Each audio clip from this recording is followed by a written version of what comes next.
Quand j'avais 6 ans, la première fois que papa m'emmena au cinéma, moi je trouvais ça plus palpitant que... Bonjour, bonsoir à tous et bienvenue pour ce nouvel épisode de Vidéo Club, ton podcast préféré qui parle de cinéma, qui en parle en bien, qui en parle en mal, mais en tout cas qui en parle, et ça c'est le plus important. Bienvenue, évidemment je fais une belle salutation à mes chers camarades dans ce studio. Salut Lorenzo, salut Théa.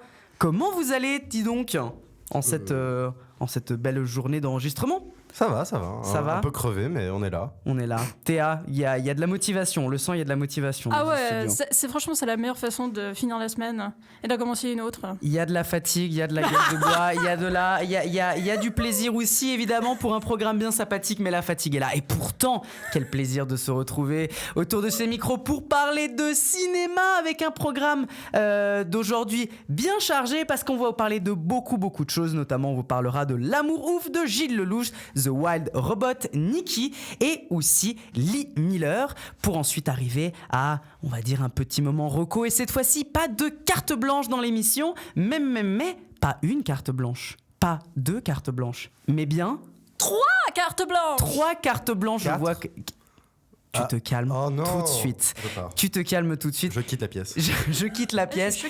3 cartes blanches spéciales horrifiques. Et oui, parce que Halloween arrive à très grands pas. Et on s'est dit qu'avec l'équipe, il était grand temps de vous faire une petite propale, des petites propositions de films qui vont pouvoir accompagner ce 31 octobre pendant votre soirée horrifique. Trêve de bavardage, entrons directement dans le cœur du sujet, entrons directement avec le film qui a fait énormément couler d'encre cette semaine. C'était l'un des films qui était le plus attendu, qui était évidemment passé par la Croisette en compétition officielle de cette année. Je veux évidemment parler de L'amour ouf. Qu'on était les mêmes, toi et moi. Mais j'ai pas compris qui t'étais en fait. Tu bosses pour moi.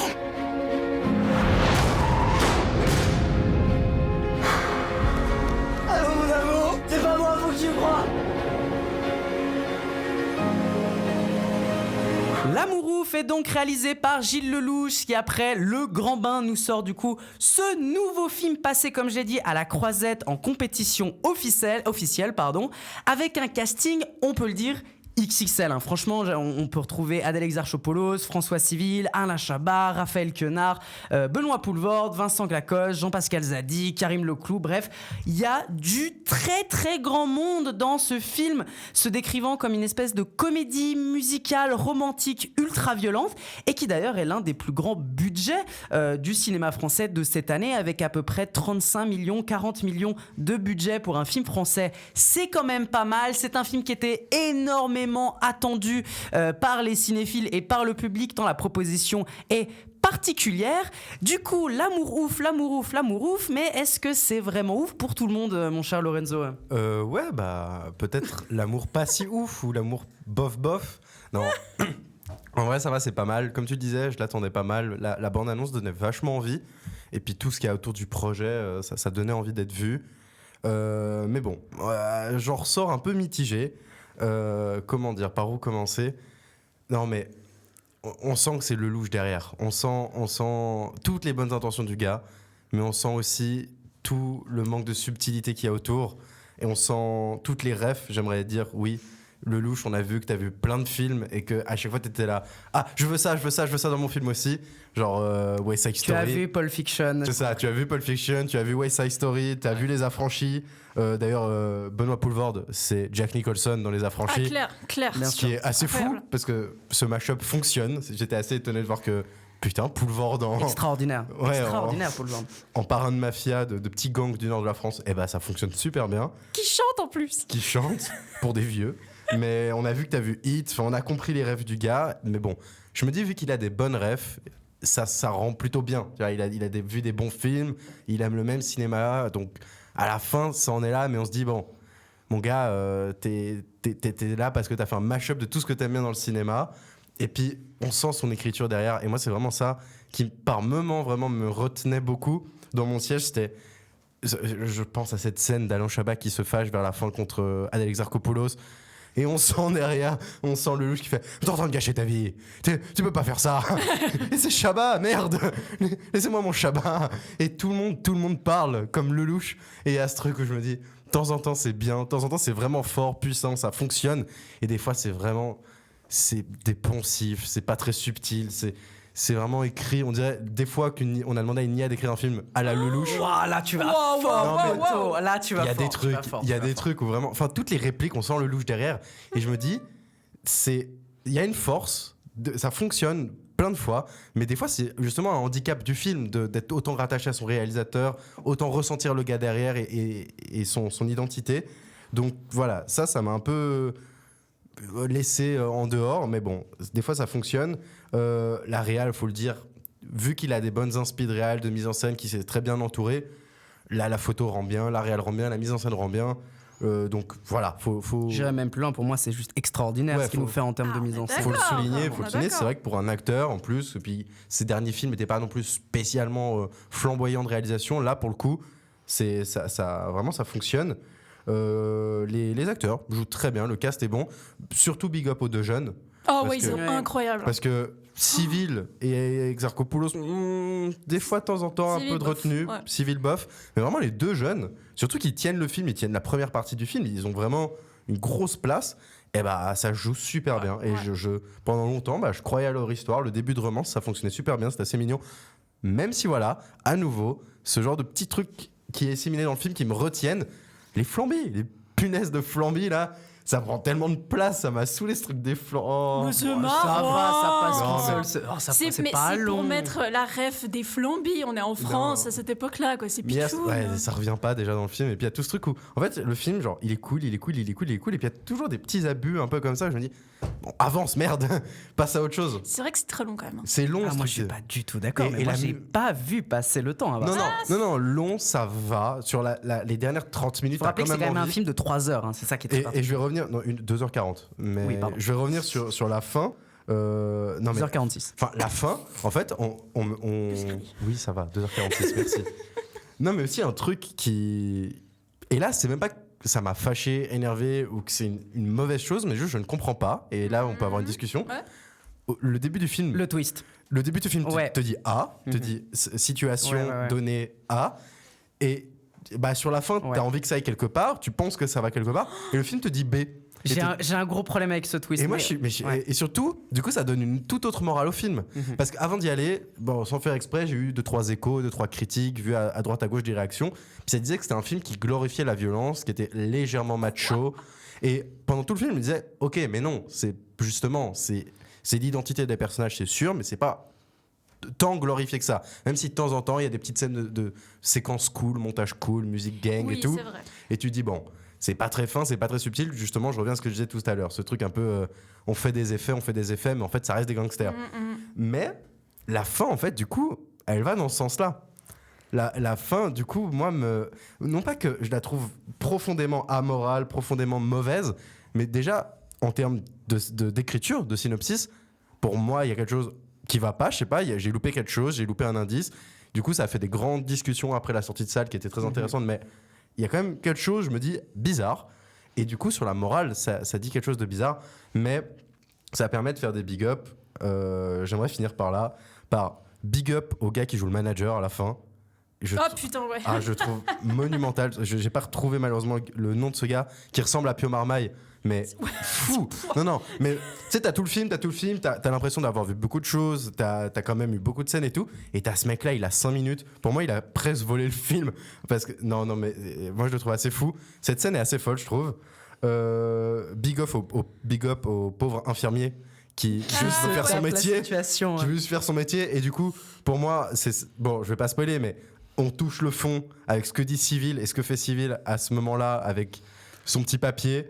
Pour moi là, T'es vraiment pas romantique, toi. Hein à mon avis, on abordera la question de la fin parce que Non, non, vraiment, non. je pense que le twist notamment est hyper Toi, intéressant. t'es très élitiste, non, en fait. mais je suis romantique jusqu'à qu'en fait le mec ait l'air d'un teubé. Enfin, Mais c'est ça. On abordera, limite, on abordera la fin parce que je pense juste à la fin on se fera une Oui, petite partie Oui. spoil comme ça on essaiera de Ah ouais, bonne idée, peut-être. bonne idée. finir un Ouais, peu. éventuellement.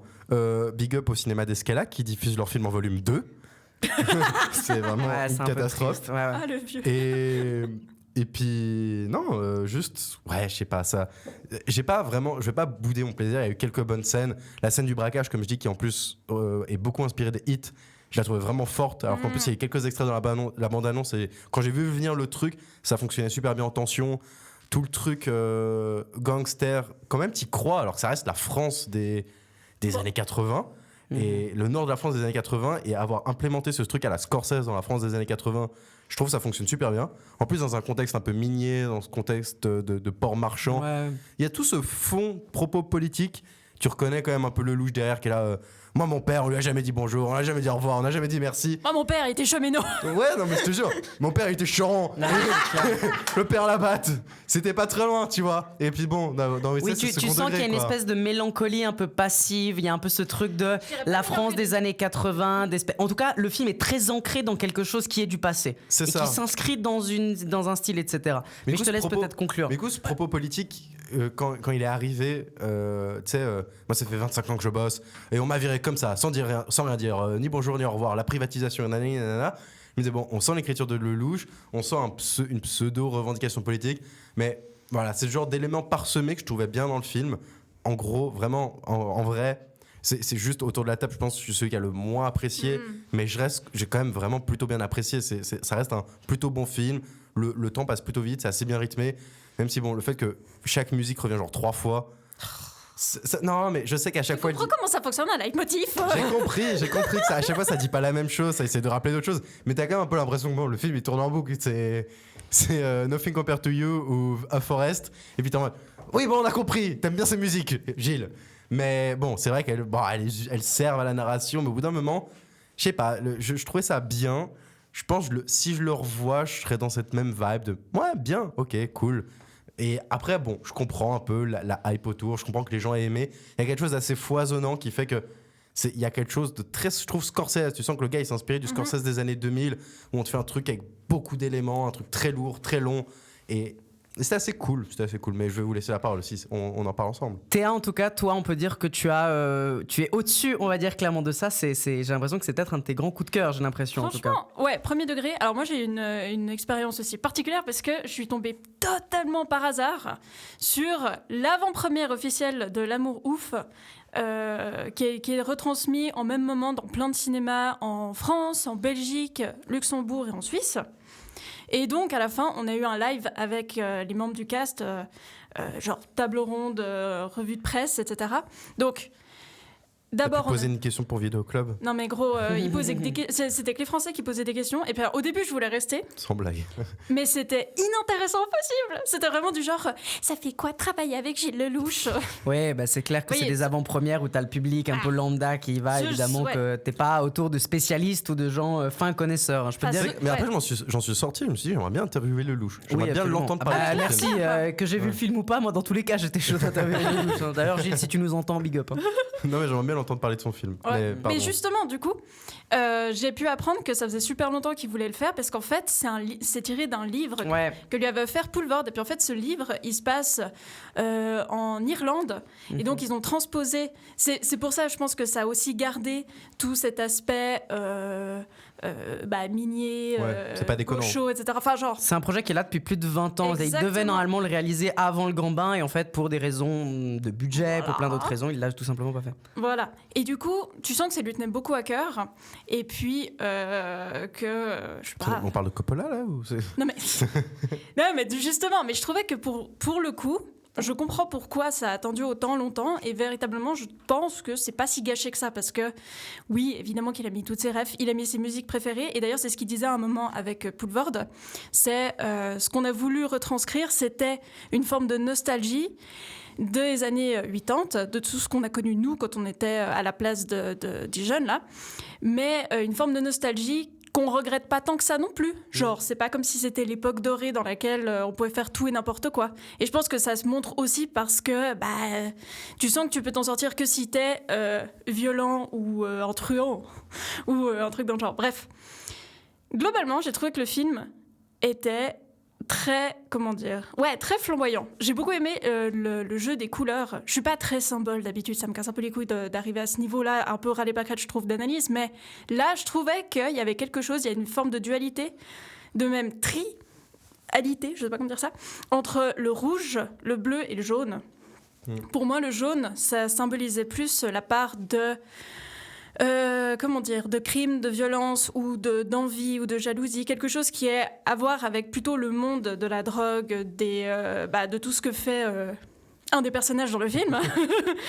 Et le rouge, c'était très clairement plus la passion, mais pas nécessairement que la passion amoureuse, c'est la passion violente aussi, débordante. Ouais, émotionnelle. Et le bleu, pour moi, c'était l'amour, par contre. C'était quelque chose d'apaisant. Et à chaque fois, tu avais soit l'un ou l'autre, et je pense qu'il y a des moments où tu avais, par exemple, je pense à un moment où tu as deux personnages qui parlent dans une aire de jeu après avoir atteint un peu leur sommet de gloire comme brigands. Ah, c'est rigolo cette scène. Ouais. Bon, après Jean-Pascal Zadi, voilà, il fait c'est du ça. Jean-Pascal Zadi. À Je suis chaque moment où désolée. tu vois Jean-Pascal Zadi sur une scène, mais t'as envie d'éclater de rire. C'est insupportable. Très drôle. Quenard, à un moment, il a dit le mot beurre et j'ai explosé de rire. Oui. Il a parlé tarte aux prunes et j'ai explosé de rire. C'est quand Exact. même fou que le mec il dise juste tarte aux prunes et c'est c'est drôle. ça, ouais. Et c'est vraiment Ouais. drôle. Du coup, moi je trouve que oui, on sent le louche pour pas mal de trucs, mais tu sens qu'il a aussi laissé beaucoup de liberté à ses comédiens parce que c'est tous des très bons comédiens, comédiennes. Jusqu'au point où des fois, tu voyais pas le personnage de Jean-Pascal Zadi, tu voyais Jean-Pascal Zadi. Et moi, ça m'a un petit peu dérangé à certains moments. Quenard aussi des fois. Quenard, ouais, mais bon, Quenard, c'est Quenard. Genre le gars, quand On le il voit le très peu, interviewait, Quenard. C'est aussi un peu ce truc où il a pas énormément de scènes non plus. Mais quoi, quand dans il le arrive, t'es là, ah ouais, c'est lui. Enfin, Ah, là, il joue son rôle du grand dadais, on comprend rien ce qu'il raconte, et puis il est un peu nonchalant, quoi. Big up au gamin qui joue Quenard jeune. Oh, il est tellement chou. Et Il les gamins, tous les gamins sont bons, incroyables. Les gamins sont vraiment bons. Et autant de Lionel jeune, enfin du gamin qui fait Zadie jeune, que ceux qui fait Quenard jeune, du coup ceux qui font Ouais, Clotaire et Jackie. Mallory Vanek et Malik Frika. Exactement. Je les ai pas cités. Toute la bande jeune, Ah vraiment. ouais, ils sont- La première heure fonctionne super bien. Ouais. Et ça, je trouve que. Mais ça fait plusieurs fois qu'on le dit, il me semble, qu'on fait des big up aux jeunes acteurs-actrices, parce que j'ai l'impression que ces générations, soit ils sont un peu plus entraînés, ils savent mieux comment. Ils sont encadrés, je pense. sont- Beaucoup Ouais, plus je pense encadrés. qu'on les cadre beaucoup plus, et j'imagine qu'ils vont moins mal finir que les enfants stars des années 80. Enfin, j'espère pour eux. Bref, enfin, tout ça pour dire que oui, c'est un film qui m'a beaucoup enchanté, on va dire, dans tous les sens du terme. J'ai beaucoup aimé les passages de comédie musicale, de comédie musicale. Les passages où il y avait que de la danse, on va dire, parce que Passage West Side Story. pour une fois, ça exprimait réellement les émotions des personnages et j'ai trouvé que c'était une bonne utilisation. En plus, maintenant, ça fait 3 semaines que j'écoute The Cure en boucle, donc ça m'a bien servi. Et gros big up à Alain Chabat, que j'aimerais trop être mon papa. Extraordinaire. Ah, puis Mais d'ailleurs, je sais Papa pas, de l'année. Hein. je sais pas si vous avez un avis là-dessus, mais vous savez, il y a une séquence rajeunissement sur Alain Chabat. Mhm. Vous avez vu? Moi non. Quand il est dans le fourgon avec sa fille, Ah oui, les cheveux Bah, et tout. Mhm. mais là, il est vraiment très très lisse. Ouais. Et je me suis Oui. dit, en vrai, il y a eu pire. Enfin, Ouais, c'est vrai. tu regardes Megalopolis, t'as envie de t'arracher les yeux. Non, moi, ça m'a pas dérangé, C'est le vrai. côté jeune Alain Chabat pour Moi, je après trouvais le que faire c'était, vieillir. Non, Moi, les j'ai cheveux trouvé m'ont que fait rigoler. Parce que... Ah oui, Oui, ouais, la première ouais, fois que tu ouais. le vois, c'est trop drôle, quoi. Oui. Avec sa Mais c'est pas petite censé, tête, mais avec bah sa non, petite tête et ses mais- cheveux un peu Mais ébouriffés. au moins, ça choque pas, quoi. Pas Non, Tu sais que c'est je vrai. pense que si, ça y a un peu une volonté de faire rire, je pense. Indirectement, il y a quand même une volonté de créer un espèce de De décalage, ouais. de décalage avec cette espèce d'Alain Chabat un peu fictif qui serait dans le passé et qu'en fait on sait Mais très bien. il est en décalage dans tout le film. C'est ça qui, Oui, qui rend son absolument. personnage génial. C'est que lui, c'est la valeur sûre, c'est le Ouais. cocon. Mais c'est pour ça qu'à certains moments, j'ai l'impression que oui, tu vois la structure Lelouch, mais après tu vois des petits ersatz de chacun d'où ils viennent eux, genre le décalage un peu Canal+, peut-être d'Alain Chabat, puis tous Ouais. les autres qui sont un peu plus récents, qui viennent d'autres trucs. Mais bon, après globalement, Alain Poulvard, Benoît Poulvard, pardon, Extraordinaire. en parlant de la mafia, moi Il est c'était vraiment mon fort. gros coup de cœur. Cette scène d'enterrement à un moment donné où tu as un Oh, gros putain. plan sur lui, il a un visage mais absolument dingue où il va se retourner vers justement des vitraux. Ouais. Je trouve qu'il y a un truc qui se dégage de ce personnage à ce moment-là qui est Ouais. juste dinguissime. Ouais, quoi, moi, qui est j'y absolument crois. Moi, je fou. vois un film entier sur sa vie à lui. Ouais, Ah ouais. Il y a ce absolument. côté Jack Nicholson dans Les Infiltrés et tu sens la ref, mais ça fonctionne à fond. Absolument. Il a rien à envier. C'est pas genre un speedeux, c'est Ouais. au niveau de. En fait, je vais me permettre juste de faire une parenthèse Mais sur les vas-y, vas-y. personnages.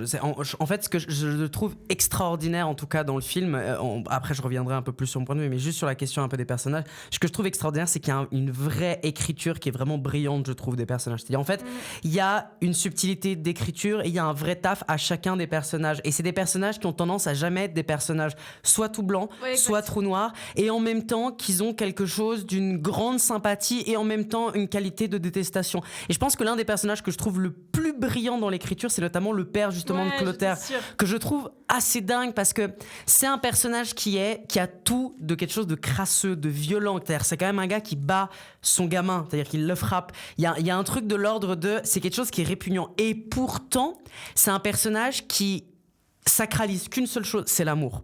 Ouais. Et ça, je trouve ça extraordinaire de comment justement la protection de l'amour devient le truc le plus summum. Et quand il balance cette phrase de justement chez nous, on fait de l'amour pas pour les allocations, on fait de l'amour. Oui.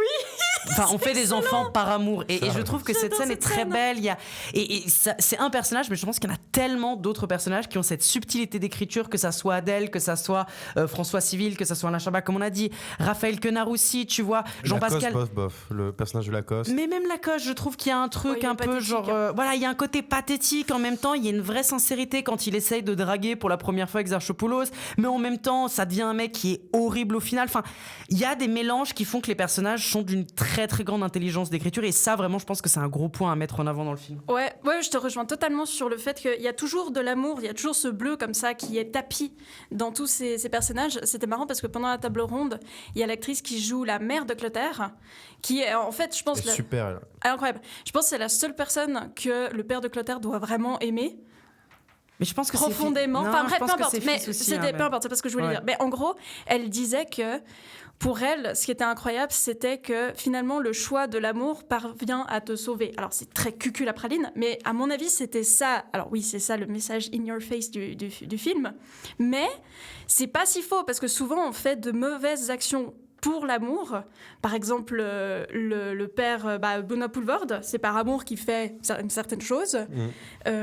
J'imagine que François Civil, s'il fait ces choses, c'est aussi par amour pour son père. Enfin, je trouve très beau la scène de Poulvorde où il se justifie de ce qu'il n'a pas fait. Oui. Et il dit désolé, mais si je devais le refaire, je le referais. Exact. Je trouve ça justement ce côté par amour.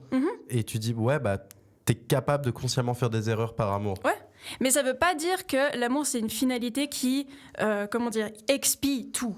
Ça, je pense que c'est peut-être ce que le film a le moins mis en avant. Et ça, c'est peut-être ce dont on pourra parler après avec la partie spoiler. Le manque de subtilité que je trouve, moi, en tout cas, je reproche sur la fin du film. Ouais, on va pas assez là-dedans, quoi. Mais je trouve que ça va bien aussi avec ce que tu disais, Lucas. Genre, les personnages sont ni blancs ni noirs. Ce qui nous définit, ce sont nos actions et pas tellement la finalité de nos actions.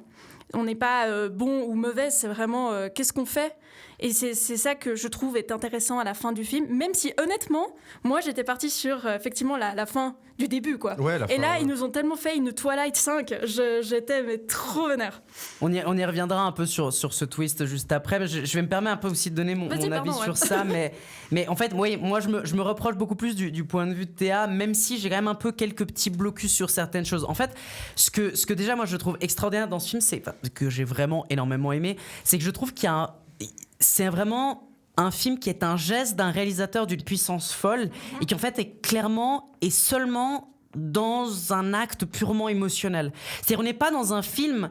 Pour moi, le sujet est creux. Il n'y a pas, en fait, de fond derrière. Il n'y a pas un vrai fond qui est pertinent, à part cette conception un peu de l'amour. Mais justement, cette question-là de l'amour, c'est pas un sujet qui est rationnellement dépeint et décrié, mais c'est une expression émotionnelle d'une puissance à l'écran qui est une espèce d'ode d'un amour fou, justement. Ça tombe bien, c'est le temps du film. Mais il y a un peu ce truc de... On explose l'amour, on donne tout ce truc-là à l'amour, quitte à ce que, justement, le sujet est très très creux et n'a pas vraiment de pur sens, mais c'est vraiment un geste purement de l'émotionnel et ça transpire dans sa réalisation. C'est-à-dire, je pense que tu parlais des énormément de références, vraiment Paul Thomas Anderson, Pulp Fiction, etc. Mais moi, c'est ça que je trouve incroyable, c'est qu'on est vraiment sur une réalisation extraordinaire. Enfin, vraiment, je pense que c'est l'un des films français de cette année les mieux réalisés. Je trouve qu'il y a vraiment une explosion dans la mise en scène, une diversité qui est absolument extraordinaire dans des propositions. Je pense notamment un peu à la première scène, un peu de comédie musicale, même si le film n'est pas une comédie musicale. Vraiment, ça a été vendu comme ça, mais c'est assez faux. C'est plus un film musical par moment que vraiment une comédie musicale. Mais cette scène où justement les deux personnages de 17 ans vont se retrouver, il va y avoir tout d'un coup une espèce de danse avec des jeux de projecteurs qui vont se jouer. Il y y a un nombre de scènes qui sont très très intéressantes, que ça soit dans le big, c'est-à-dire dans vraiment on y met énormément les moyens, mais même dans les scènes les plus simples qui demandent moins de moyens, je trouve qu'il y a une intelligence dans la mise en scène. C'est le cas notamment de la première scène de sexe même en fait la seule scène de sexe qu'on va avoir dans le film. Je trouve qu'elle est pertinente. Pourquoi ? Parce qu'elle donne justement non pas un truc de in your face comme on voit avec la violence dans le film où vraiment il y a du sang, ça tabasse, mais là on est dans un espèce de rapport d'intimité dans la mise en scène qui est mise en place de ces personnages-là. Et ça, je trouve ça vraiment extraordinaire et vraiment je pense qu'il y a une idée que le film est brillant en termes de mise en scène. Mais et d'ailleurs, on voit pas le temps passer justement pour ces trucs-là.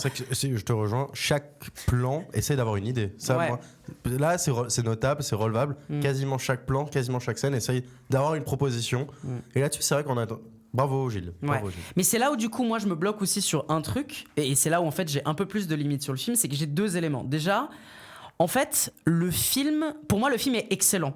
Mais en fait je suis convaincu que c'est un film qui aurait pu passer de excellent à immense. Ouais. Un vrai grand film. Clairement. Et moi la limite qui me manque à ce truc-là, c'est que le film n'arrive pas à dépasser la frontière émotionnelle qui me donne par rapport à sa mise en scène. En fait, la mise en scène m'explose tellement à la gueule que je trouve ça extraordinaire.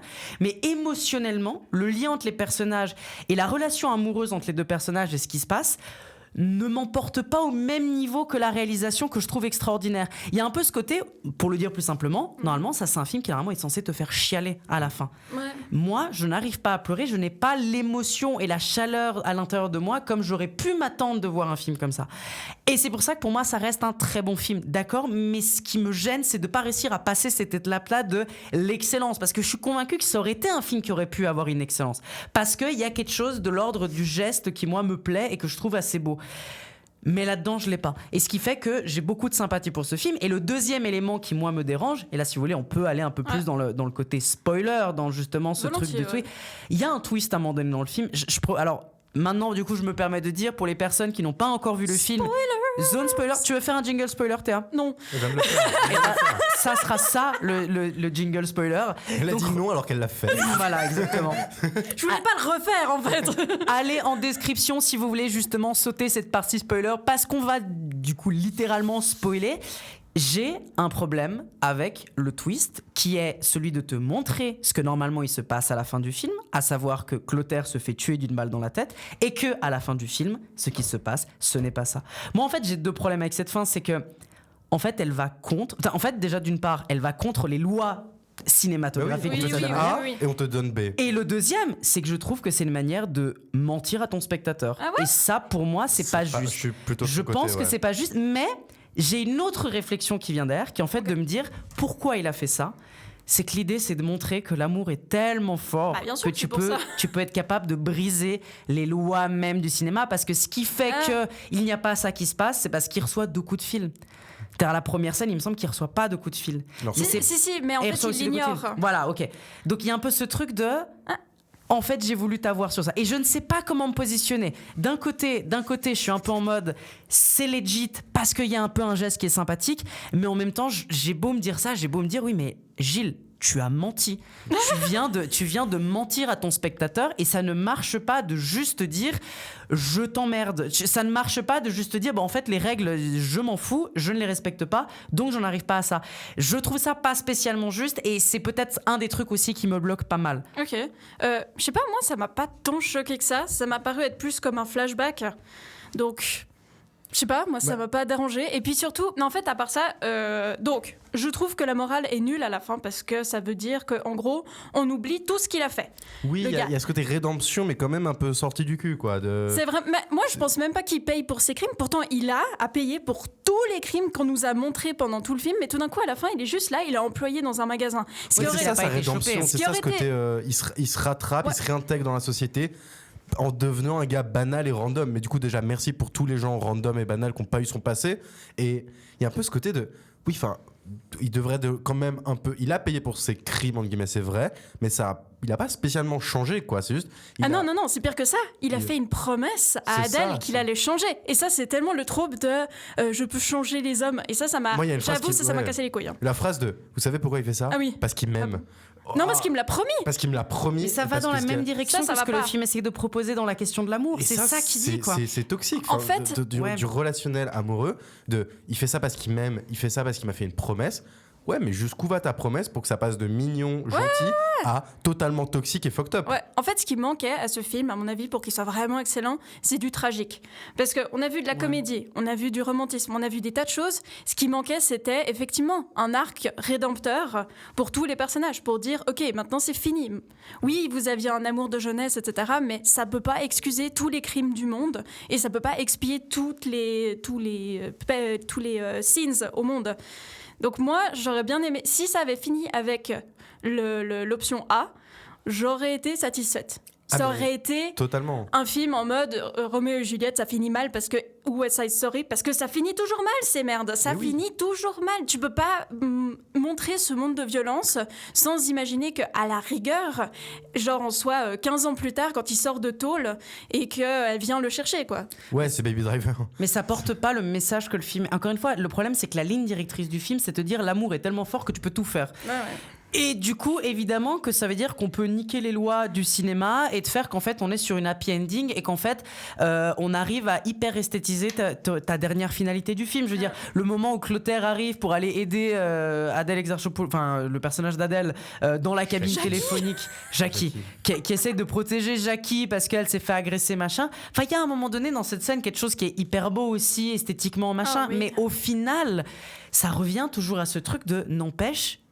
Tu vas dans une direction très particulière et même la fin, le truc de je t'aime et que oui ça fait longtemps qu'il l'a pas dit mais je sais pas, moi c'est pas en fait ça me dérange pas parce qu'en fait c'est ce qu'il me propose depuis le début du film. Bien en sûr, fait c'est tellement in your face depuis le début du film que du coup la finalité me dérange pas plus que ça. Ce qui me dérange c'est encore une fois le fait d'avoir menti et de briser une loi sans que la loi soit à proprement parler justifiée. Et je trouve que de dire oui parce qu'en fait il s'est rendu compte, oui mais non c'est pas ce qu'on a vu au début, donc là t'es littéralement en train de me mentir. Et là c'est un truc qui me bloque aussi pas mal.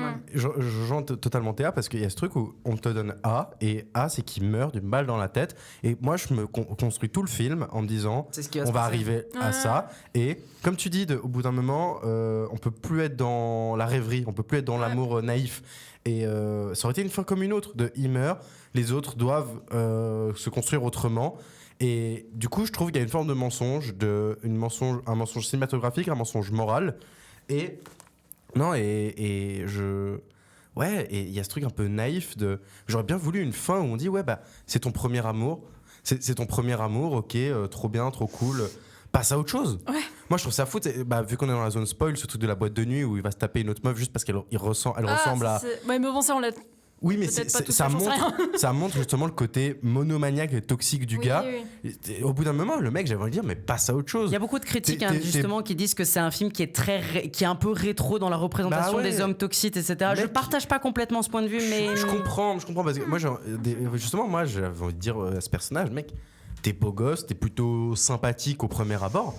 Va pécho d'autres meufs. Et puis toi aussi, Adèle, merde, t'es sympa, t'es jolie.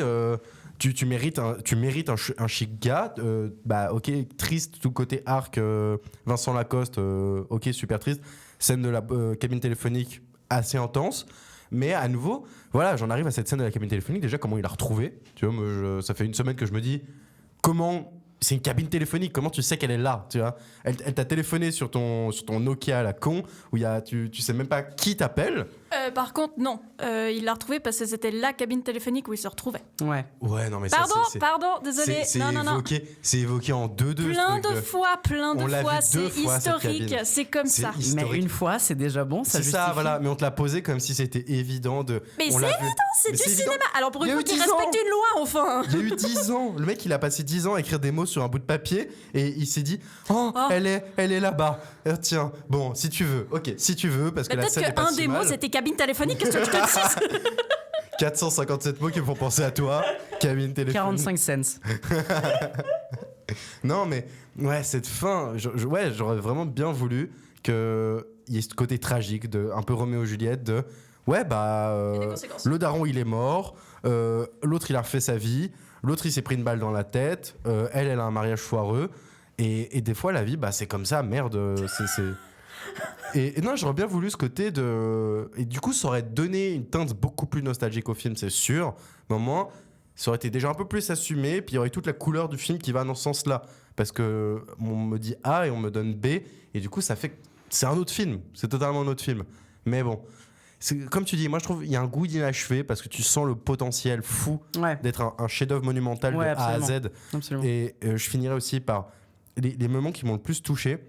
C'est pas justement ces grands moments de mise en scène, de réalisation, de danse ou quoi que ce soit.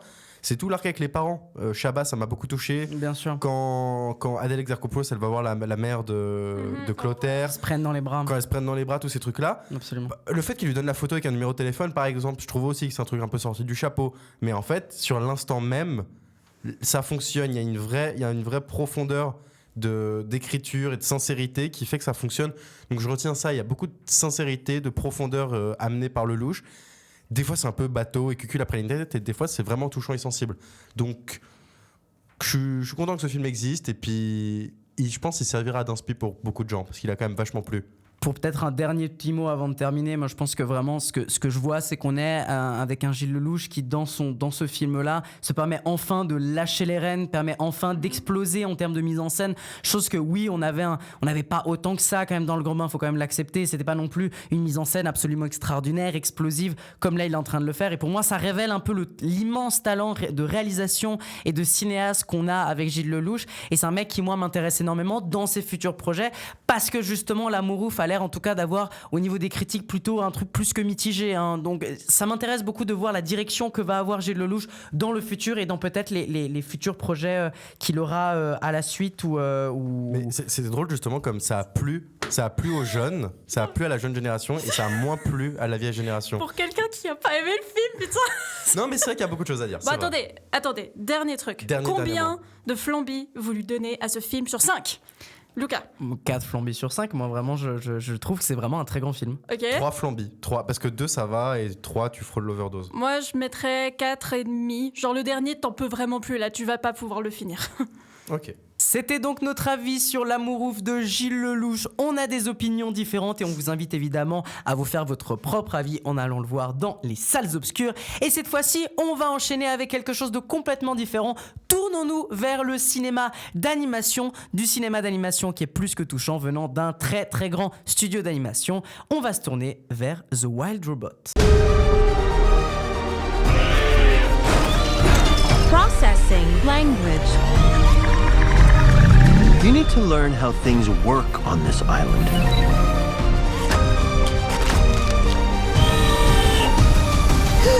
Hello. Goslings in print on the first thing they see. Which would be you? You're his mother now. I do not have the programming. No one does. He needs to swim and fly. Swimming's easy. I can teach him the way my mom taught me. Swim! The Wild Robot ou Le Robot Sauvage est donc le nouveau film d'animation de chez DreamWorks réalisé par Chris Sanders, le réalisateur notamment de Lilo et Stitch, mais aussi du premier Dragon. Et ce film raconte l'histoire de Rose, une robot échouée après une violence. Je pense que ça se dit robot, je suis désolé, je féminise le mot robot, je ne sais pas. Ou alors tu es très mauvais anglais. Ou peut-être je suis très mauvais anglais, ou même juste je ne sais pas parler. Après une violente tempête sur une île isolée et sauvage sur laquelle elle va devoir survivre. Après avoir combattu une violente tempête et échappé du coup à des ours et à différents éléments, elle se rend compte que le seul espoir de survie est de s'adapter à son environnement et d'apprendre des animaux pouvant l'accueillir sur cette île. Mais quelque chose de bien incongru va se produire. C'est donc le nouveau film de chez DreamWorks. Je l'ai donc vu dans les salles obscures et je vais vous faire un peu un retour derrière. Et je vous cache pas que c'est vraiment ce type de film. Et c'est en fait, on va dire, c'est le film qui représente ce que j'aime chez DreamWorks actuellement. Je pense que c'est un très très bon film, un très grand film, et je pense peut-être l'un des meilleurs films d'animation de l'année, peut-être même un des très très grands films, je pense, de l'année. Justement parce que DreamWorks est un peu dans une période assez particulière de à la fois enchaîner des très très grands films, et je vous ai parlé plusieurs fois dans cette émission du Chapeauté 2 qui est une perle, quelque chose de brillant, quelque chose d'absolument fantastique qui est sorti de nulle part et qui est vraiment une anomalie absolue au sein du cinéma d'animation de ces quelques dernières années. Et donc c'est DreamWorks évidemment qui a réalisé ça, et ensuite juste après réalise d'autres films qui là, on retourne dans leur espèce de petit travers de films de consommation rapide et sans imagination qui pose un peu problème. Mais avec ce film-là, donc il y a vraiment ces deux catégories. Il y a les films très très hauts, artistiquement absolument dingues, et ces films un peu de consommation. Et bah avec Le Robot Sauvage, on est complètement dans cette première catégorie, tant le film est inventif et inspiré, avec justement une animation qui est juste magnifique et une très très grande diversité de propositions visuelles. Je pense notamment... Déjà, on est sur un vrai travail de mise en scène qui est très intéressant, de réalisation, mais justement, il y a une grosse variété d'animation qui va être mise en place tout le long du long métrage. Il y a un véritable travail des couleurs, il y a un vrai travail de poésie qui notamment se crée via le changement de saison qui s'effectue sur justement l'espace qu'on a. Et en fait, ce qui est même assez intéressant, c'est le changement des espaces qui sont très différents au sein du long métrage, qui font qu'on est sur quelque chose qui peut aller de visuel hyper futuriste dans un monde alternatif où la technologie aurait été surdéveloppée, et de retomber dans un monde hyper naturel où il n'y a pas d'humanité, où il y a quasiment rien qui se retrouve là derrière. Et ça, c'est quelque chose que je trouve extrêmement intéressant. Vraiment, visuellement, c'est un film qui te régale. J'ai envie de le dire, c'est un film qui est la régalade. Voilà, on va utiliser le mot régalade. C'est un film vraiment qui est une régalade parce que il y a un pur plaisir de voir ça. Il y a même un travail sur la lumière qui est magnifique.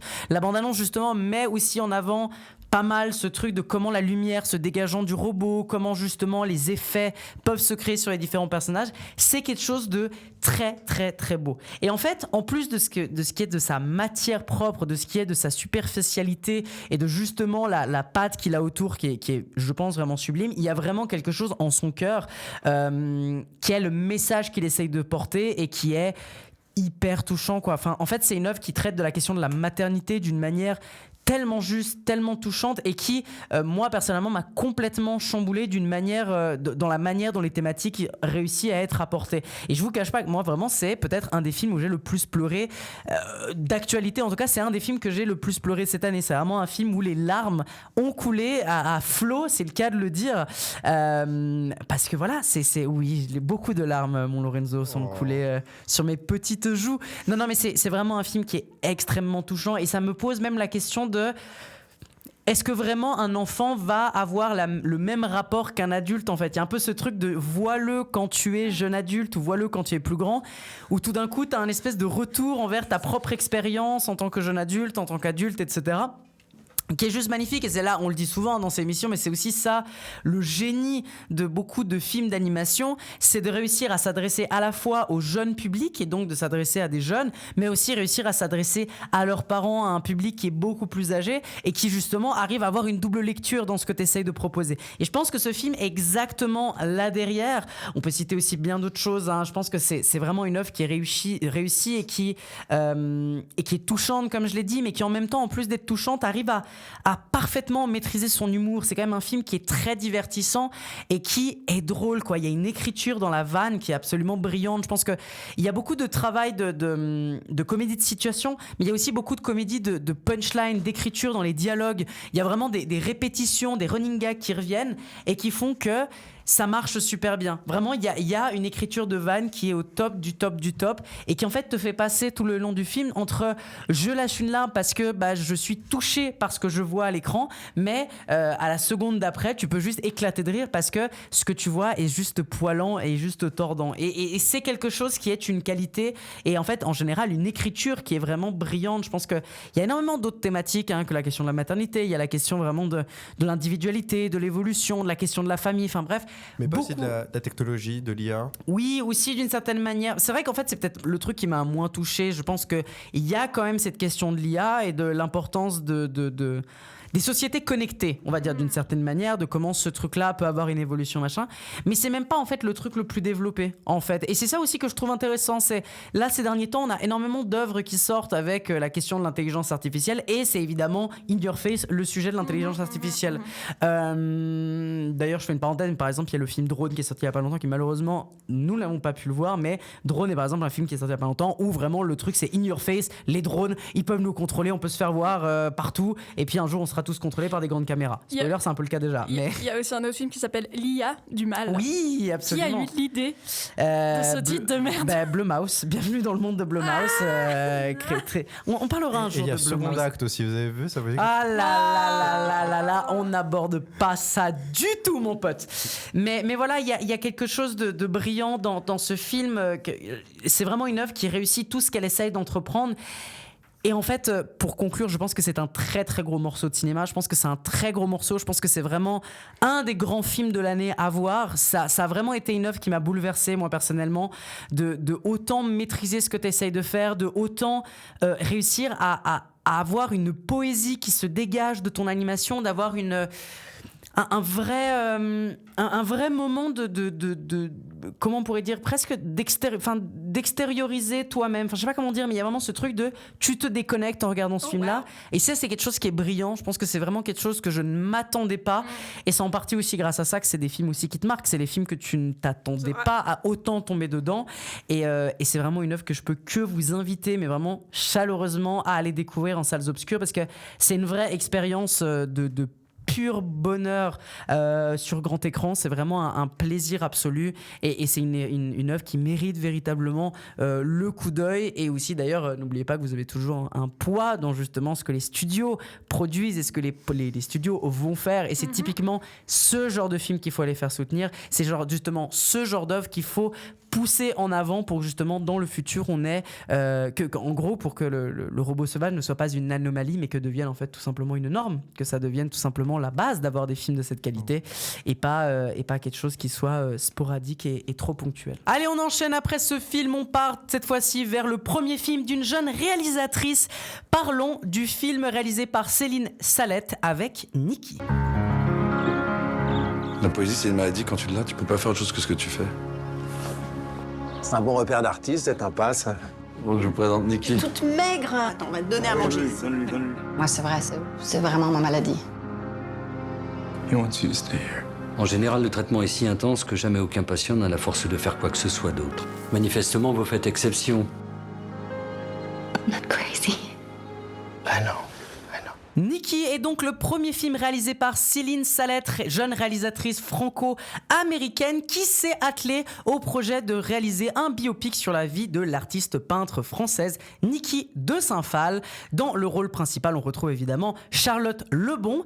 Et avant de donner la parole à Lorenzo qui a pu voir le long métrage, le film est très pertinent et assez intéressant parce qu'il y a une contrainte majeure qu'on a pu voir dans ce film, c'est que la réalisatrice n'a pas eu le droit de montrer les tableaux de justement l'artiste peintre Nikki de Saint-Phal pour des questions de droit d'auteur et pour des questions de pognon, on peut le dire. Une contrainte, est-ce que cette contrainte a joué un rôle particulier sur la qualité du film? Qu'est-ce que tu peux nous en dire, Lorenzo? Tu sais quoi, je le savais même pas, tu vois, et je pensais que c'était même un parti pris du film de se concentrer sur l'artiste et non sur ses œuvres.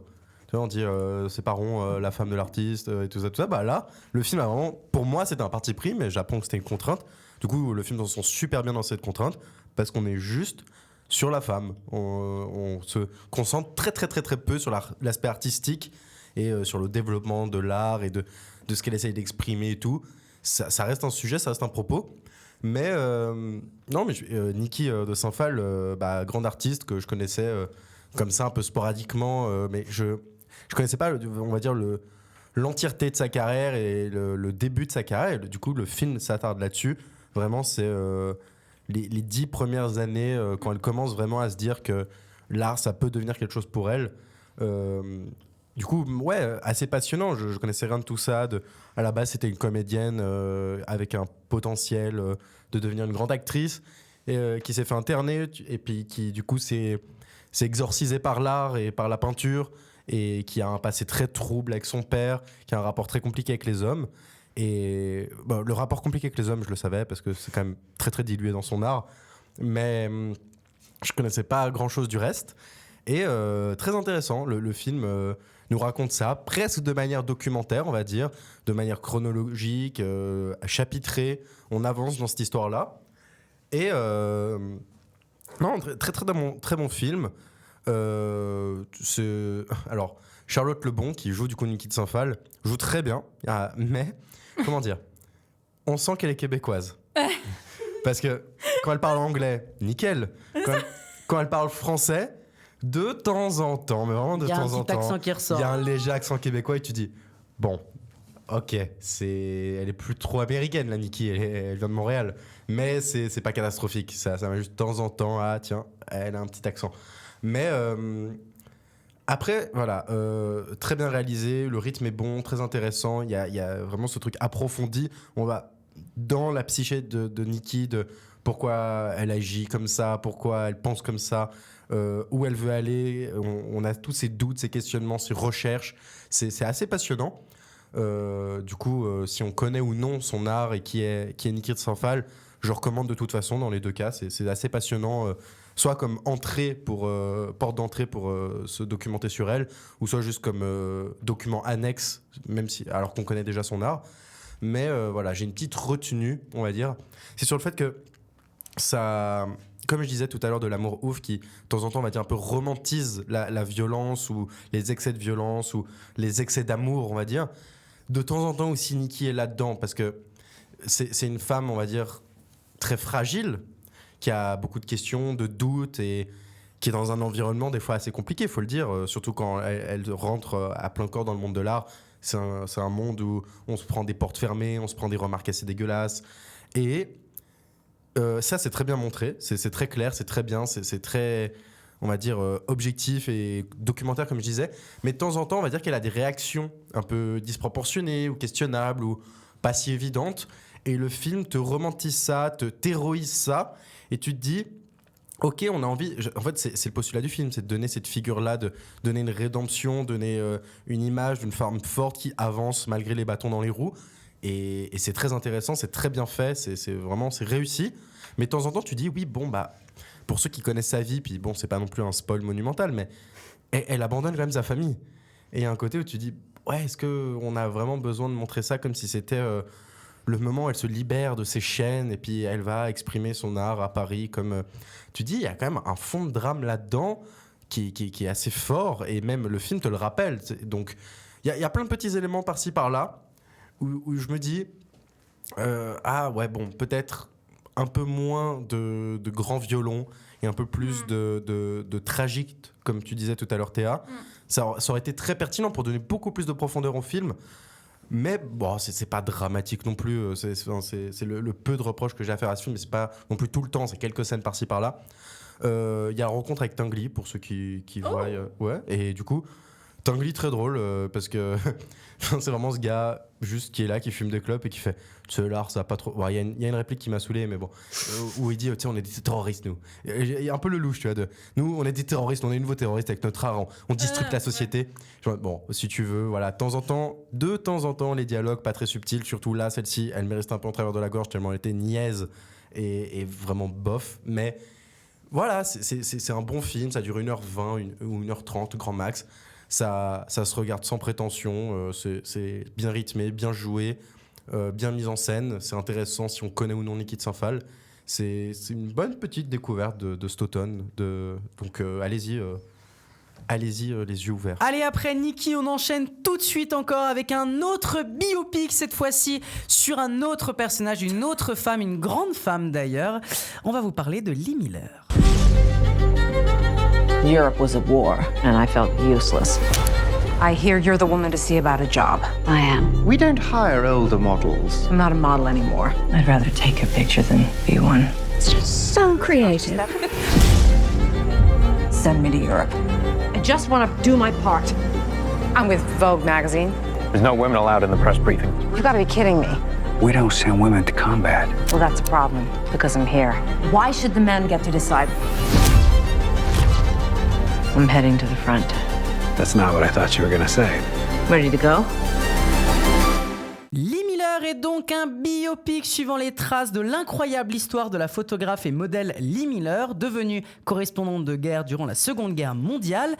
Le film est réalisé par Elan Kouras. On retrouve là aussi un casting assez intéressant. Je pense notamment à Ken Wisley, Alexander Skarsgård, évidemment toujours compliqué de donner les noms comme ça, Marion Cotillard, Noémie Merlan, Andy Samberg. Un mélange vraiment franco-américain assez intéressant. Théa, tu as vu le long métrage Lee Miller. Qu'est-ce que tu peux nous en dire ? Alors, Tout d'abord, j'avoue que je connaissais pas Lee Miller avant de m'intéresser à ce film. Oui, j'avais vaguement déjà vu les images qu'elle avait produites, les photos qu'elle avait produites de la Deuxième Guerre mondiale. Pour rappel, c'est vraiment une figure historique mémorable et qu'il faut mettre en avant. Et je pense que c'était ça aussi le postulat de Cate Blanchett qui a mené ce film du début jusqu'à l'après actuellement. Ça fait, je crois, à peu près 8 ans qu'elle veut réaliser ce film. Et j'ai essayé un peu de m'intéresser aussi à la genèse de ce projet. Donc apparemment, elle est allée voir énormément de studios pour demander des fonds, parce qu'elle est aussi productrice dans ce film.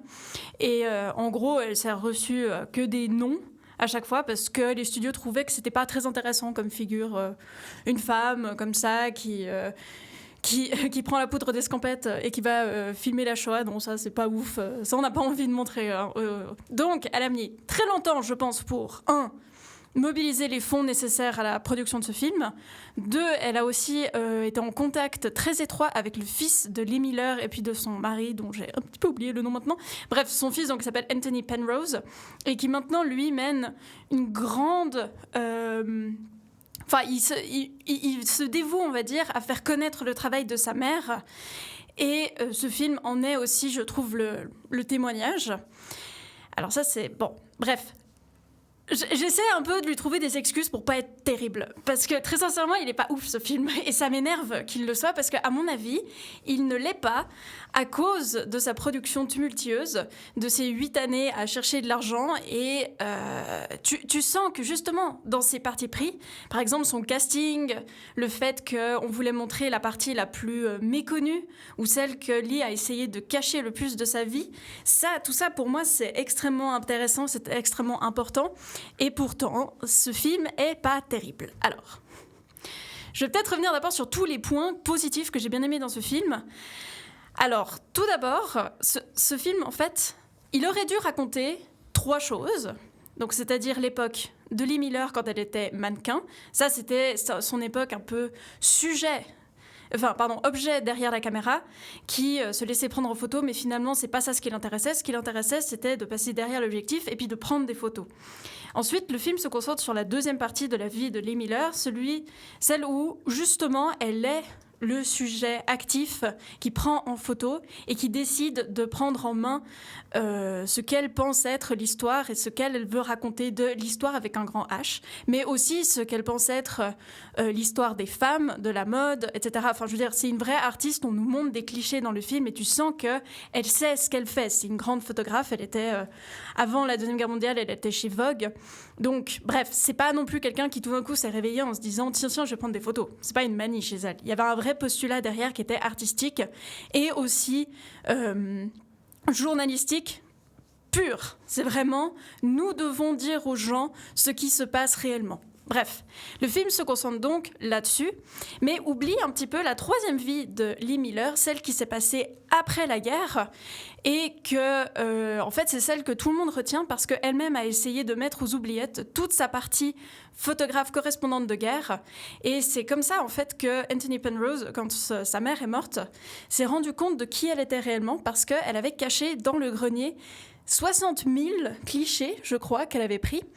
Et c'est là qu'il s'est dit « Oh mon Dieu, mais en fait, ma mère, c'était pas juste ma mère. Mon Dieu, ma mère, c'est Lee Miller, quoi. » Et je trouve ça ahurissant que cette femme ait eu 3 vies aussi différentes et que ce soit un peu, finalement, les 3 vies un peu, clichés, un peu de la femme objet de désir ou autre, la femme qui est active et finalement la femme mère qui reste à la maison et qui se range dans une vie normale.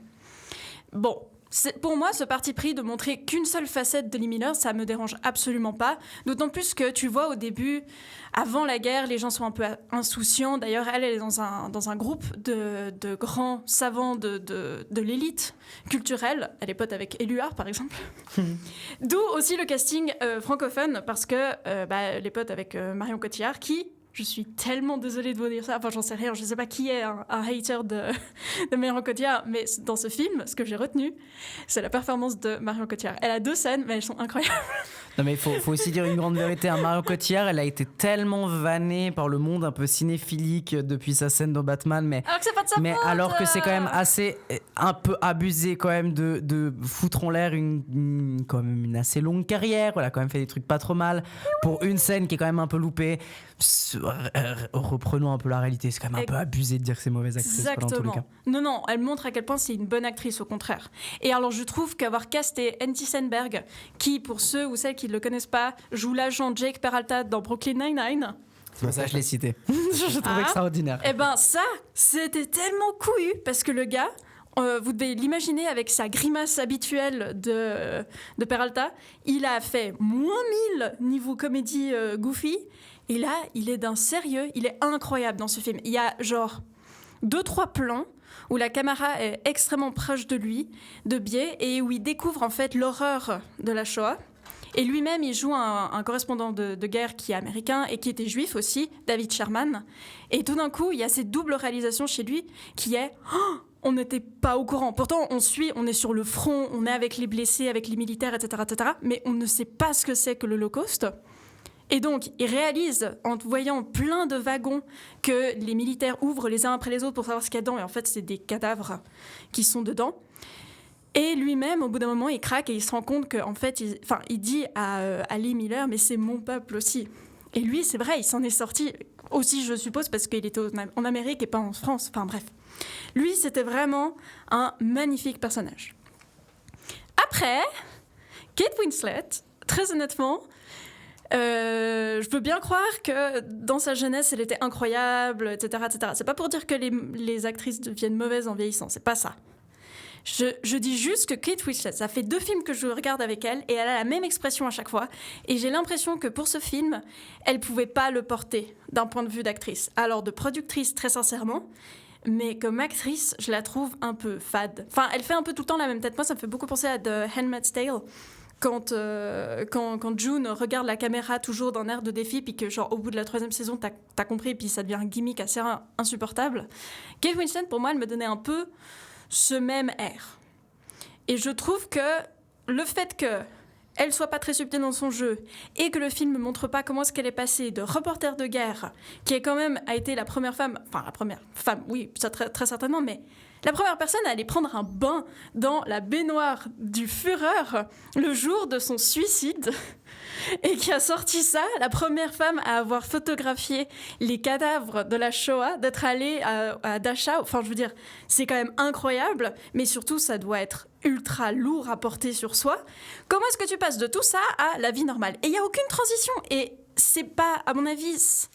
Je sais pas, si le film avait... Les 4 dernières années étaient un dimanche, en fait. Non, mais c'est ça, c'est tellement étrange. Et je pense que si ce film avait été intelligent, ils auraient montré que, oui, elle s'est rangée comme mère, mais que finalement, j'imagine, ça devait être aussi une petite soupape pour elle, parce que sinon, elle aurait jamais pu vivre avec ce poids sur la conscience. Enfin, pas sur la conscience, mais ce poids mental, bref. Donc, ouais, j'ai trouvé... un peu dommage finalement ce film, mais de nouveau je vais pas dire que c'est que la faute des studios, mais j'imagine que si ils avaient eu un petit peu plus que 9 semaines pour filmer, un peu plus de budget, il y aurait eu moins d'erreurs dans le montage. Non mais il y a des moments, la musique arrive trop tôt ou trop tard, du coup ça te crame les fesses et c'est super dommage parce que vu ce que ça racontait, vu l'ambition du film, il aurait mérité beaucoup plus d'attention de la part des studios. Et peut-être qu'on aurait eu un biopic absolument incroyable sur cette femme qui est légendaire. Et à la place, on a eu une forme un peu de téléfilm. Mais du coup, c'est triste parce que ça vient confirmer l'intention, enfin l'intention originale des studios de dire vous allez faire un flop. Ouais. Faites-le sans nous. Ouais. Le film est un plutôt naufrage, semi-naufrage. Enfin, je l'ai pas vu du coup, mais j'en sais rien. Mais du coup, j'imagine très bien gâché Paramount en mode je vous l'avais dit. Ouais. Parce qu'il a pas suivi. Et donc la critique de Lee Mineur termine du coup nos films d'actualité. Et avant de passer justement à notre petit moment carte blanche un peu spécial horrifique Halloween, je vous rappelle que vous pouvez nous suivre sur tous les réseaux sociaux pour être tenu au courant de toutes les nouveautés et de la sortie de tous les nouveaux épisodes qui sortent toutes les 2 semaines. Et évidemment sur toutes les plateformes de podcast que vous nous écoutez, n'hésitez pas à commenter et à nous mettre 5 étoiles. Ça nous fait plaisir, n'hésitez pas non plus à partager. C'est ce qui permet de soutenir l'émission et qu'on puisse continuer d'enregistrer ce bon podcast avec vous. Il est grand temps de passer vers la fin de cette émission avant de terminer cette belle émission et bien de passer à ce petit moment recommandation spéciale Halloween.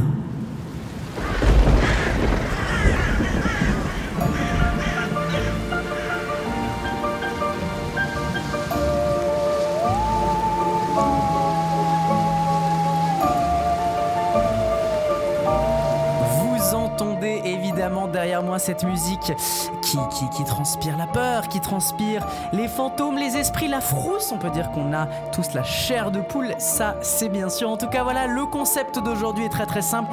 Chacun des membres de l'équipe ont 5 minutes pour vous parler d'une petite recommandation horrifique ou en tout cas un film qui va pouvoir accompagner votre 31 octobre en famille, avec vos amis ou tout seul dans un bon petit plaid au chaud avec un petit bol de bonbons sur les côtés ou des petits chocolats. Attention, n'oubliez pas de vous laver les dents.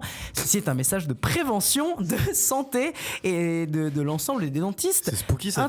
C'est très spooky. Ah bah les caries, t'as vu les mutuelles combien ça coûte? Ça c'est flippant mon pote. Ça c'est flippant mon pote.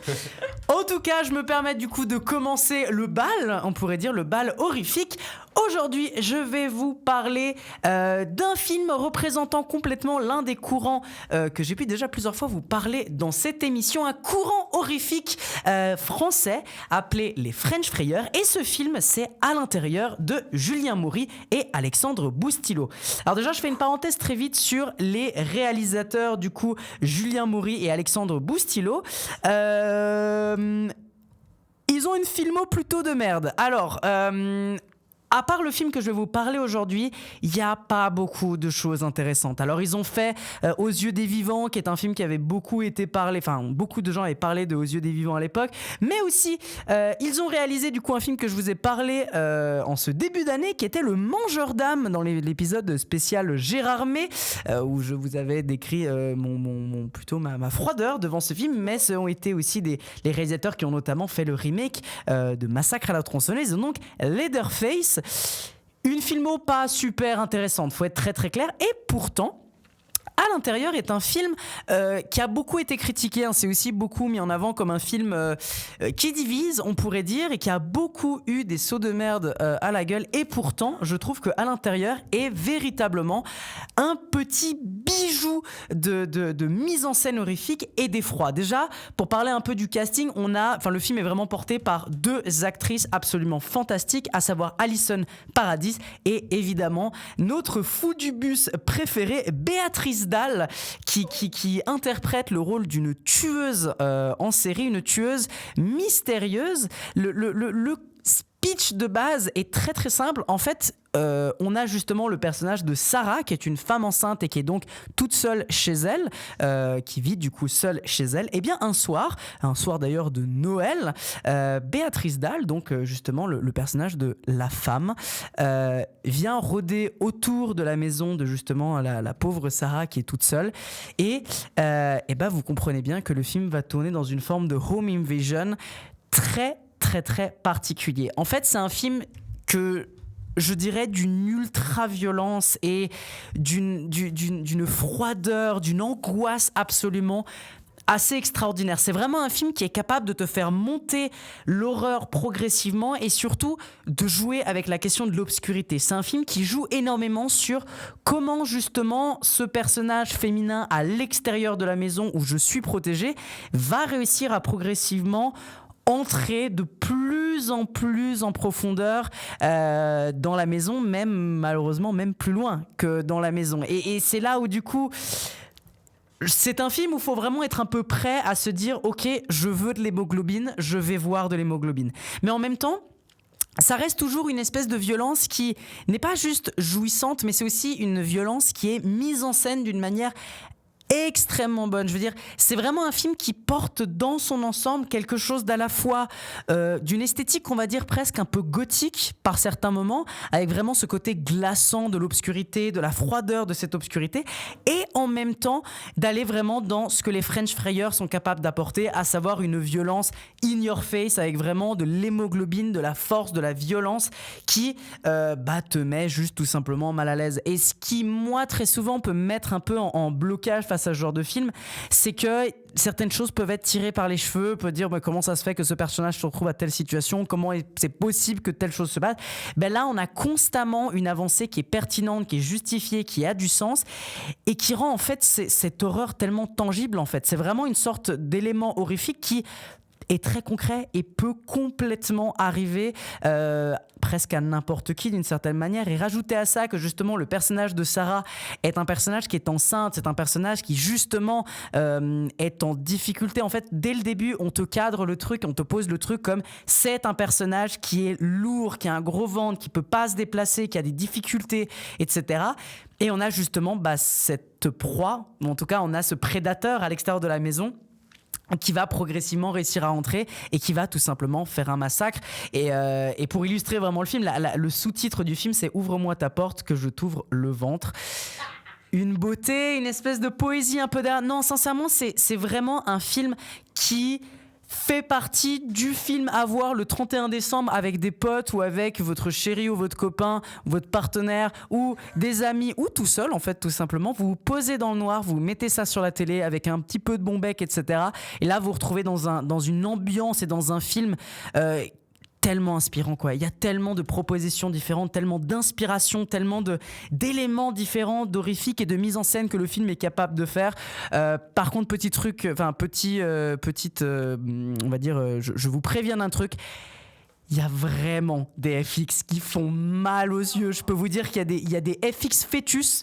C'est catastrophique. C'est immonde. Mais passer au-delà de ce truc-là, même ces trucs-là qui sont un peu dégueux, je trouve que ça donne un petit effet au film qui est pas trop mal en vrai.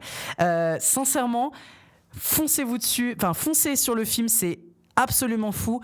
C'est une vraie proposition d'horrifique qui rentre dedans et qui t'en donne plein la vue et qui ne fait pas de cadeau. Honnêtement, à l'intérieur, c'est fantastique. Et je pense que c'est l'un des films du courant des French Frayeurs qui a tendance à être beaucoup trop oublié. Et pourtant, je pense que c'est l'un des dignes représentants de ce courant de cinéma français horrifique qui avait une volonté très très belle de justement se battre et justement défendre un cinéma français mais qui pouvait court-circuiter et aller au-delà du cinéma hollywoodien horrifique et montrer que aussi en francophonie on est capable de faire du grand cinéma de genre, on est capable de faire du grand cinéma d'épouvante qui va tout simplement bien tâcher. Donc franchement jetez-vous sur cette œuvre très particulière, hyper originale et évidemment de très bon goût. Il y a une dame qui vient dépenser pour chez moi, qui vient super vite. Je sais pas ce qu'elle me veut, elle connaît mon nom, elle connaît toute mon histoire, moi je suis enceinte.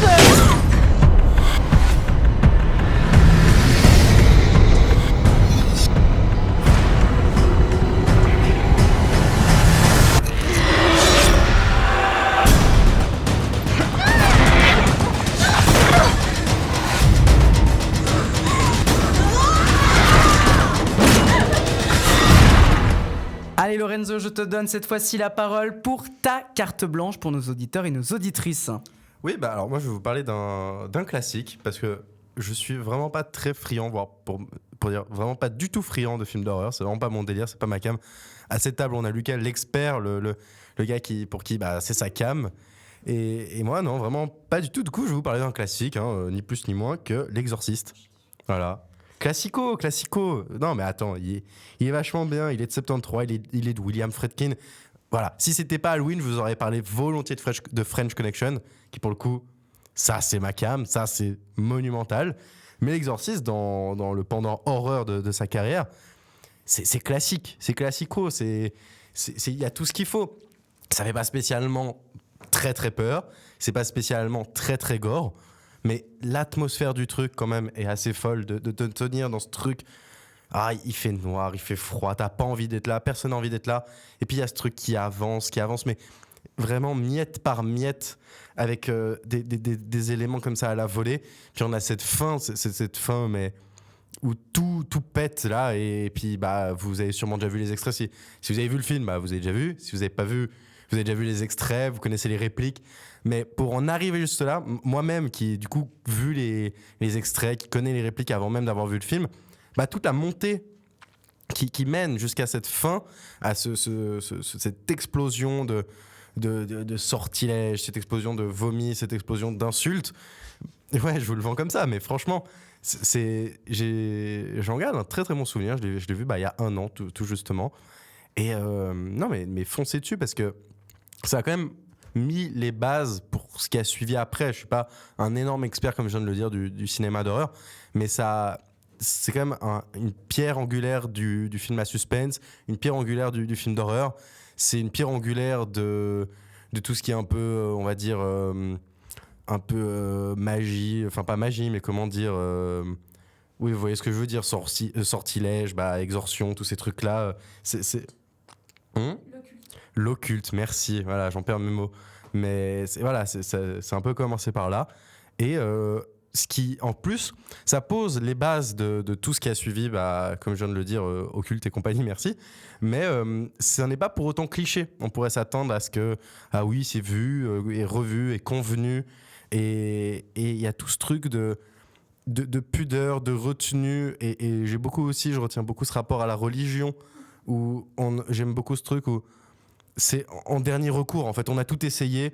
On a essayé d'abord les médicaments, on a essayé la médecine, on a essayé quelques médiums et chamans, et on en arrive à essayer la religion, des trucs dans des vieux papiers d'Ancien Testament. Et il y a même, je trouve ce rapport assez intéressant je suis loin d'être croyant. Alors, voilà, on peut faire un package de tout ce qui me concerne pas trop, c'est les films d'horreur et la religion.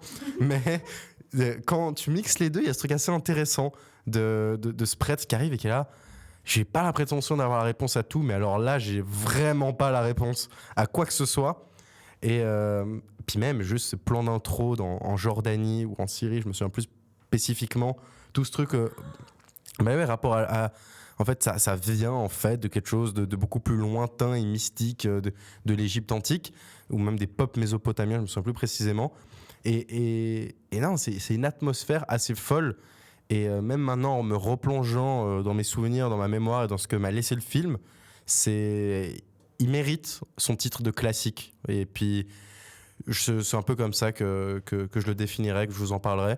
Si vous ne l'avez pas vu, regardez-le, parce que j'ai pas, à nouveau, je le redis, pas la prétention d'être un expert en cinéma d'horreur, mais pour le coup, c'est compréhensible de pourquoi il a ce titre, cette réputation. Sauve-moi, mon Dieu, par ton saint nom, par ta grâce, défends ma cause. Des hommes de fierté se sont levés contre moi. Des hommes de violence en veulent à ma vie. Mais Dieu ne me quitte pas. Et le Seigneur est le soutien de mon âme. Dans toutes les épreuves, il m'a secouru et protégé. Gloire au Père et au Fils et au Saint-Esprit. Amen. Tel que ce fut au commencement, tel que c'est, que ce sera jusqu'à la fin des temps. Amen. Sauve ta servante. Qui s'en remet à toi, mon Dieu. Sois en elle, ô Seigneur, une place forte. Pour affronter l'ennemi. Que l'ennemi soit impuissant contre nous. Et que le fils de l'iniquité n'ait pas de pouvoir sur nous. en enfer. Seigneur, écoute ma prière. Que mon cri te parvienne. Le Seigneur soit avec nous. Et avec notre esprit. Maintenant, prions. Et nous arrivons du coup à la dernière carte blanche, la carte blanche de Théa. Théa, qu'est-ce que tu as à nous proposer aujourd'hui ? Alors j'aimerais vous parler d'une petite révolution qui a eu lieu dans nos petits écrans en 1990.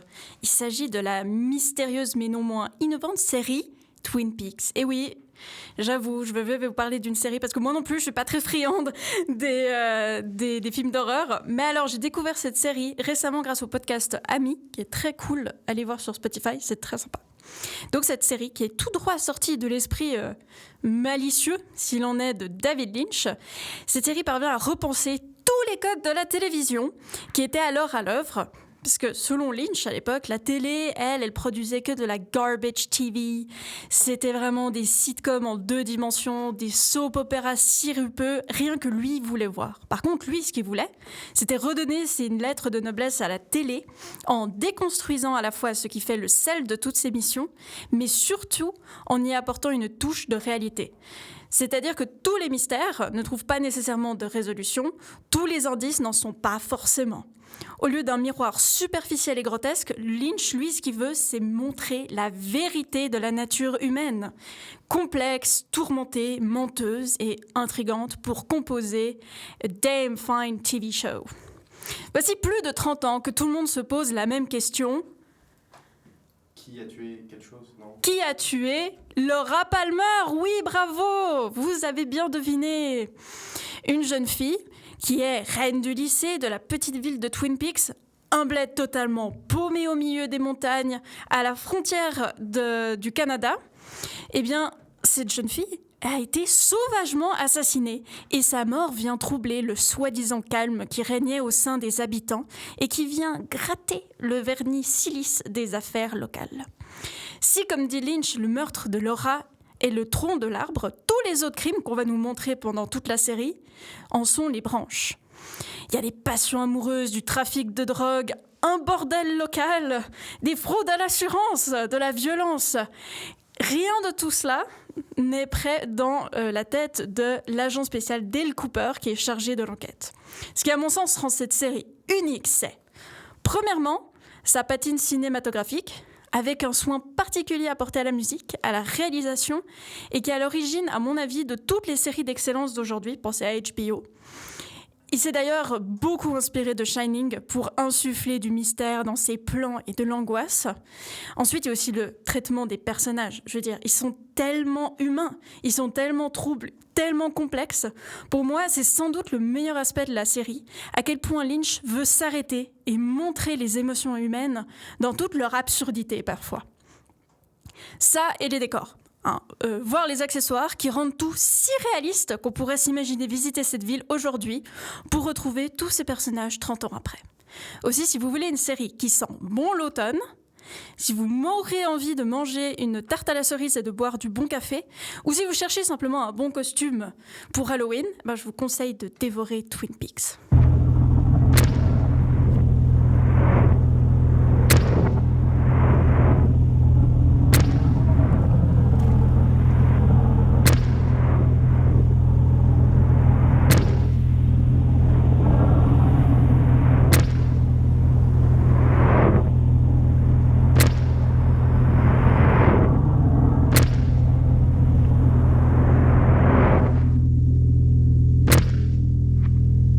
Avec ces 3 recommandations, vous avez de quoi faire pour cet octobre et pour accompagner votre douce soirée d'Halloween. Et on arrive tranquillement vers la fin de cette émission. Un très très grand merci à toutes et à tous de nous avoir écoutés pour ce 46e épisode de Vidéo Club. On se retrouve évidemment dans 2 semaines pour le nouveau épisode de Vidéo Club. On se rapproche progressivement du 50e épisode. On a des choses à préparer, hein. On a des petites choses à vous préparer pour ce 50e épisode. On vous en dit pas plus, encore une fois, suivez-nous sur tous les réseaux sociaux et n'oubliez pas de mettre des notes magnifiques sur toutes les plateformes de podcast et de partager. Et évidemment, je donne la parole à mes chers compères de l'émission. Je donne par exemple directement la parole à Théa. Théa, un petit mot pour terminer. Bon dimanche à vous, dormez bien et courage demain. J'adore parce que l'émission sort le mercredi et donc c'est super. En tout cas, vous aurez un bon dimanche pour le prochain dimanche. C'est cool, hein. Plus de 50 épisodes, on est toujours pas capable de savoir quand c'est que l'épisode va être diffusé. Bon jeudi, moi, qu'est-ce que je peux vous dire ? Eh bien là, c'est pas mal. Lorenzo, un dernier petit mot. Bon vendredi, du coup. Allez, moi je vous fais un bon lundi, mardi et tous les autres jours de la semaine. En tout cas, un très très grand merci de nous avoir écoutés. On se retrouve dans 2 semaines pour le prochain épisode. En attendant, n'oubliez pas d'aller dans les salles obscures pour aller voir des films. Et surtout, n'oubliez pas, vive le cinéma. Nom d'un chien, c'est fini, tout s'allume. À mercredi prochain.